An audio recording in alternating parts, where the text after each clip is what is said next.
Peace talks between the Syrian government and the opposition could take place as early as this week. It comes after the rebels were forced out of their last stronghold of Homs, left in tatters by years of war. RT's Maria Finoshina managed to get inside the city, now struggling to return to normal. And Maria met former militants who are now exhausted of fighting against their own people. These are new sounds that hang over the city of Homs, replacing the shelling or bombing. After dialogue with the government, the rebels left what they considered their capital, and clashes stopped.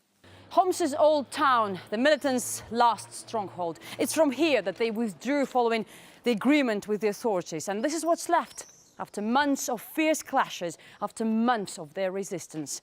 A mosque, a shop, someone's home, everything is destroyed, everything in ruins. But those who were forced to flee are now slowly returning. For the first time in years, it's relatively safe here, and people want to be in the place they still class as home. We're fine here. I just came back from the market. We're good, thank God. That's become possible after high-ranking military and civil figures accepted the advances from the very people who'd been targeting them. Desperate is the best word to describe the situation in which the rebels initiated talks. This Syrian police major was among the negotiators. Just a year ago, he was hit by a bullet fired from the rebel side. It left him disabled, and doctors say he may never fully recover. But he still calls for forgiveness.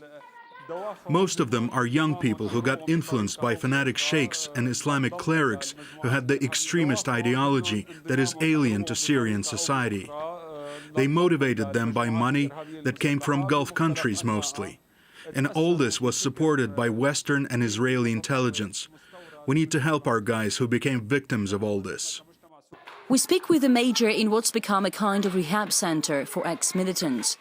Around 1,200 of them were brought to the school after they surrendered.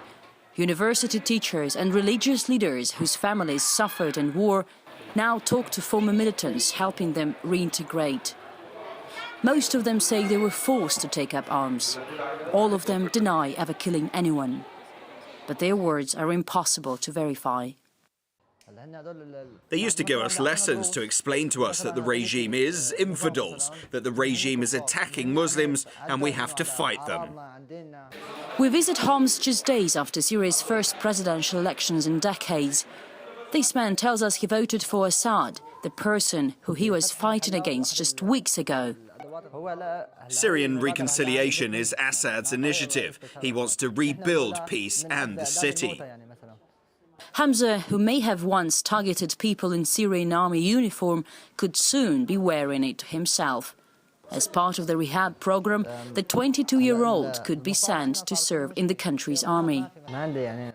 There's no way that I will kill any of my brothers by religion. I won't kill my former brothers in arms. I do not want to kill or hurt anybody at all. Those behind this reconciliation initiative say the important thing is to encourage other militants still resisting, and there are many of them, to lay down their arms.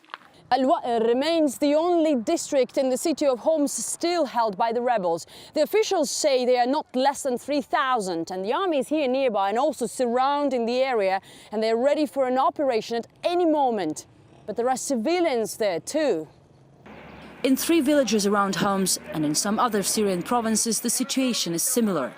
It is still a long way to go before peace is returned here. But hopes are high today that Syria is at least heading down the right track. Maria Finoshina from Homs in Syria.